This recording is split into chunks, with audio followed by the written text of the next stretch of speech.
Friends, ये पूरी गंदगी है। एलिफेंटा केव से डाउन जब हम होते हैं तब आपको दिखाता हूँ। ये रास्ता है जिससे कि हम एलिफेंटा केव में जाते हैं। एलिफेंटा केव मुंबई के पास एक टापू है जिसके ऊपर है, ये देखिए।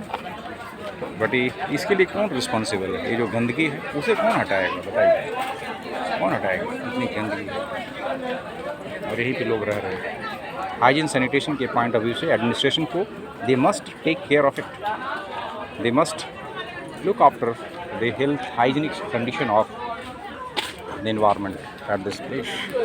All around you find different types of shops. देखें आप कॉर्नर्स को देखें, foreign people are also here.